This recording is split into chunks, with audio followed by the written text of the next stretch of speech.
네, 반갑습니다. 극강의 취미 영자입니다. 자, 오늘은 제가 그 브라이틀링의 올드 네비타이머 오토매틱 시계를 만들어 볼 겁니다. 장장 이 프로젝트는 6개월 정도 걸렸고요.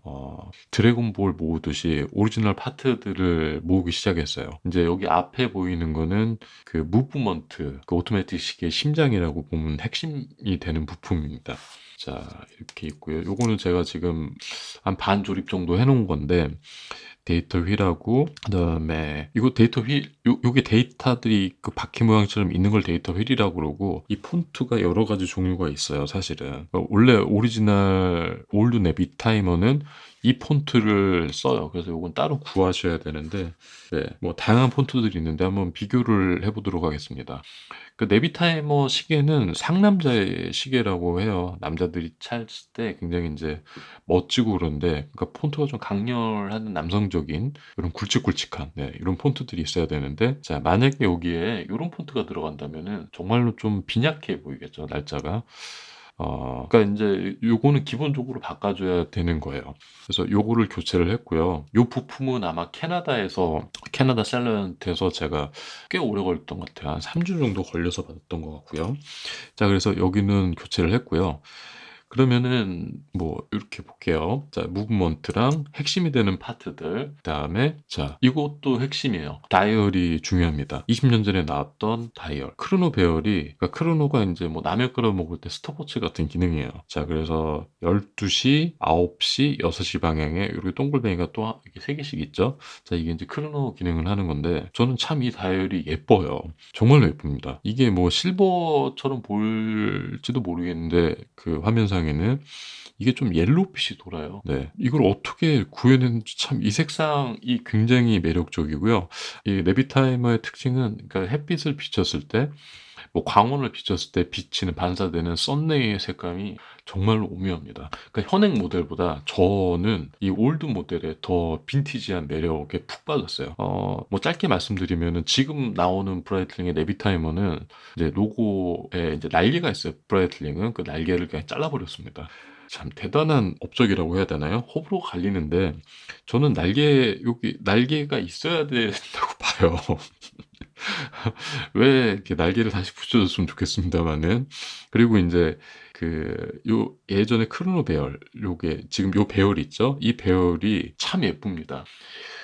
그러면은 이런 파트들을 어떻게, 어디서 구하는가 이제 의문이 들 수가 있어요. 저는 보통 이제 이베이라든지 뭐 크루노 24 거기서 이제 대부분 많이 구했고요. 뭐 여타 사이트에서도 구했는데, 특히 이제 믿음이 갈 만한 사이트가 이제 크루노 24라는 사이트. 거기는 이제 진짜인지 아닌지 이제 구입할 때 이제 보험 같은 게 들어져 있어요.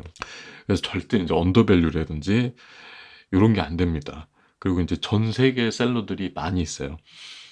이 다이얼 같은 경우에는 여러 가지 얘기를 해봤는데, 네, 이 지름 있지 않습니까? 직경의 지름도 굉장히 중요해요. 왜냐면 발매 시기도 다를 뿐더러 그 발매 시기 때마다 지름이 크게 다르기 때문에, 그때 발매됐던 오리지널 파트가 맞지가 않으면은 조립이 안 돼요. 가격대는 이게 비싼 거는, 지금 상태 좋은 거는 한 800달러까지, 800, 900달러까지 제가 있는 거 봤어요. 자, 이거는 굉장히 상태가 좋은 거고요. 네, 저는 좀 이거를 한 600달러인가 뭐 이렇게 줬던 것도 같은데, 관세 다 냈습니다, 거기서 또. 네. 그래서 이제 극강의 취미인 것 같습니다. 근데 뭐 요즘 그 오토매틱 스위스 시계 가격 보면은 정말로 뭐 엄청나죠. 뭐 그리고 이제 뭐 이거 예전 모델은 구하지도 못하고요. 이 상태 자체가 거의 이제 새 제품이에요, 사실은. 모든 게 이제 올드 브랜드 뉴이기 때문에 이 파트들을 조립을 이제 해서 만들 겁니다. 자, 이렇게 있고요. 이 무브먼트에 대해서 한번 더 조금 더 설명을 해보도록 해보죠. 이 로터는 아마 스페인인가? 에서 왔고요. 요게 그 셀러 말로는 이게 이제 18K 도금이 들어갔다고 그래요. 이 시계에 브라이틀링 이렇게 제가 한번 보여드리겠습니다. 네, 이렇게 반짝거리는 게 뭐 모르겠어요. 그래서 이 로터, 오실레이터라고 그러는데, 이 로터랑 그리고 이 무브먼트는 범용 무브먼트 7750이라는 걸로 씁니다. 여기 이제 밑에 보시면은, 네, 여기 뭐 25 jewels 이렇게 됐는데 25개 루비가 베어링처럼 이제 쓰이고 있어요. 이제 베어링 역할을 해요, 루비가. 내구성 때문에 이제 하는 거고요. 오래될수록 그걸 이제 또 교체를 해야겠죠. 이 모델은 이제 오버홀한 지 얼마 안 돼요. 오버홀한 지 거의 새 거라고 보시면 되고요. 7750 같은 경우는 아마 스위스 오토매틱 시계 아마 크로노 기능에는 거의 대부분 사용되지 않을까 싶습니다. 네, 거의. 그리고 이제 그 당시 나왔던 시계들이 여러분들이 아는 IWC, 오메가의 무수한 그 시계들이 보면은 이게 이 크로노 기능이 뭐냐? 라면 끓여 먹을 때 스탑워치 기능 같은 걸 하는 건데, 그래서 찰칵찰칵 돌다가 이렇게 하나씩 분침이 올라가죠. 몇 분 됐다고. 자, 굉장히 예쁩니다. 근데 요즘 이제 복각을 재현을 하는 거니까. 네, 그래서 이제 그 무브먼트는 어떻게 하냐면은 여기 밑에 아마 적혀 있어요. 7750이라는. 그리고 이제 이 무브먼트도 등급이 있어요. 크로노미터 인증을 받는 등급. 그러니까 이제 거기서 레벨을 완성도를 더 부품의 내구성이 더 좋다든지 아니면은 데코레이션을 더 이쁘게 한다든지 그런 걸로 나누긴 합니다. 근데 이제 제일 높은 등급은 자기 만족이라고 생각을 해요. 저는 솔직히. 이 모델을 구하고 싶은데도 저는 구할 수가 없죠. 그리고 구한다 할지라도 그거를 믿을 수가 없고. 그러면은 방법은 제가 직접 만들어야지 어떡하겠습니까? 그래서 이제 전부 다 구한 거고요. 기본적으로 그 오토매틱 시계 특히 이제 에타 무브 같은 경우에는 분해 소지가 어느 정도 조금 지식이 있으면 더 좋아요. 네, 한번 보겠습니다. 앞에 전면부 보면은 이제 브라이틀링은 남성적인 시계예요. 자, 요런 이제 그 항법 장치에 사용되는 툴워치예요. 그러니까 여러 가지 이제 툴의 역할들을 하게 되는데 폰트 자체가 굉장히 강하죠. 네, 남성적인 이미지예요. 지금 이렇게 굵직굵직하죠. 근데 만약에 여기에 이런 폰트가 있다면은 같이 비교가 되나요? 굉장히 빈약해 보이고 실제로도 굉장히 밋밋해 보일 거예요. 그러니까 반감을 하게 되죠. 그러면은 이 휠도 이거 데이트 휠 바퀴라고 그러는데, 자, 이렇게 돼 있습니다. 이것도 따로 구해야 돼요. 이제 자정이 지나가면은 날짜가 착 하고 이제 한 칸이 넘어가잖아요. 그러니까 요게 카운팅을 해줘요. 분홍색으로 있는 게 여기 기호 같은 게 있죠. 이게 계속 정확하게 모르셔도 되는데 착각착각 하다가 이렇게 착 하면서 올라가요. 그러면서 이제 날짜가 위로 한번 제껴지죠. 그리고 여기는 사실은 레쳇 같은 게 있어요. 스프링도 있고 좀 빼놨어요, 제가. 이걸 이제 교체를 하려고 빼놨는데, 이제 데이터 휠을 교체 가능하는 거니까, 네. 자, 요런 레쳇 하고 스프링. 머리카락만 합니다, 지금. 보이는지 아닌지 모르겠는데. 근데 이제 이게 처음에는 좀 막막할 수 있는데 하다 보면은 요령 같은 게 이제 생겨요. 처음에는 멋모르고 꽉 졌어요. 그러면은 안정감이 있을 것 같으니까 저도 모르게 불안해서 잊어버릴 수 있으니까. 근데 이렇게 하다가 스프링 같은 경우는 탁 하면은 날아가서 못 찾아요. 그러니까 아주 살짝 잤습니다, 솔직히. 그리고 거기 해당 부위에 살짝 놓으면 돼요. 자, 요런 감으로서 이제 조립을 하면 됩니다. 자, 이게 다이얼을 돌리면은 날짜 차입니다. 조금 들어갔다 한 칸 살짝 빼면은 이게 돌아가죠. 돌아가는 게 보이시죠? 네. 돌아가면서 돌아가는데 이제 여기에 스프링이면서 레쳇이 착착 하루씩 딱 걸리는 거야. 나고요. 이 부분 두 부분을 풀러서 그러면은 여기를 교체가 가능합니다. 자, 그러면 이제 전문가님들이 봤을 때는 이거 저 별것도 아닌데 이렇게 좀 볼 수 있겠지만은 저는 이게 지극히 제 취미 활동이고요. 요즘 시계 가격이 엄청나더라고요. 많이 오르고 또 이 모델이 현행 모델도 아니기 때문에 복각을 해야 됩니다. 그래서 직접 만드는 거를 저는 더 선호를 하는 편입니다, 직접. 그래서 이제 이 채널의 이름이 극강의 취미인 거죠. 자, 그 뒷면을 한번 보도록 하겠습니다. 자, 7750은 범용으로 굉장히 많이 쓰여요. 그래서 아마 20년 전 시계인데 지금까지도 쓰이고 있고요. 무브먼트는 아마 계속 개량을 해서 아마 30년, 40년 정도 쓰인 무브예요. 그러니까 그만큼 안정성은 있진 않는데 범용성이 넓어요. 솔직히 제 의견으로는. 그래서 뭐 고장 나더라도 그 파트가 굉장히 저렴합니다. 그리고 이거는 거의 베이직 같은 거기 때문에 뭐 그냥 종로 예지동 가서 뭐 고장 나면은 자 고쳐주세요 그러면은 그래도 나름 상대적인 스위스 명품 시계인데도 저렴한 가격으로 무브먼트를 이제 교체 AS를 받을 수가 있죠. 뭐 지식이 없으셔도 뭐 이런 시계는 간단한 것만 아셔도 참 유지 보수가 되고요. 20년 전 발매된 시계지만은 앞으로 20년 동안 사용하더라도 계속 사용이 가능한 시계입니다. 자, 이렇게 두 개 있고요. 시계로는 뭐 어쩌다 보긴 하지만 저 핸드폰으로 봅니다. 시간에 핸드폰이 정확해요. 핸드폰이 정확하고요. 자, 그러면은 시계를 볼 때는 이제 손목을 보죠. 굉장히 만족감을 느낍니다. 그러면 어디까지 정확해야 되는가? 어디까지 오리지널 좀 더 이제 젠 파트인데 우선은 여기 무브먼트에 이렇게 다이얼을 결속을 할 거고요. 그런 상태에서 이렇게 조립을 하고 그리고 이제 글라스인데 글라스도 요게 양면 AR 코팅으로 돼 있는데 돔으로 사실 돼 있어요. 이렇게 돔으로. 그 당시에는 미네랄 글라시스, 미네랄 워터라고 할 뻔했네요. 글라시스를 썼어요. 유리를. 그래서 스크래치에 좀 상당히 취약한 것도 있고요. 아닌 것도 있고 있는 것도 있어요.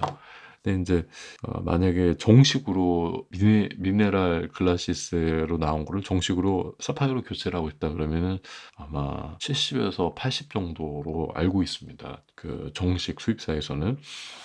그러니까 오히려 20년 전 모델인데 유리 같은 경우는 투명도도 좋고 이게 양면 AR 코팅으로 되어 있는 돔 형식이에요. 그리고 사실은 무브먼트도 이게 그러니까 리저브 타임이라고 이게 42시간인데 이게 오토매틱이니까 이게 손을 이렇게 흔들다가 자동으로 충전이 되는 거예요. 탭이 감기는 형태인데 안 찼을 때도 한 42시간 정도 가요. 한 이틀 정도 간다고 보면 되죠.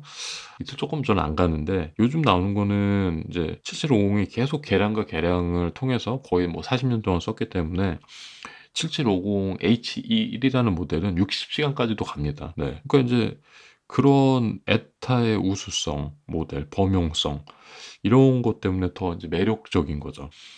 뭐 요즘 뭐 62시간 뭐 이런 것도 있긴 한데 솔직히 말해서 그런 것들은 신모델이 나오면 오토매틱에서 AS 비용만 올라갑니다. 불안하죠. 내 시계 굉장히 좋다 그러는데 이거는 충격과 진동이 약하고 떨어뜨리면은 바로 이제 AS 센터 가야 됩니다. 네, 근데 이제 부품 가격 신모델들은 엄청나기 때문에 범용이 좋아요.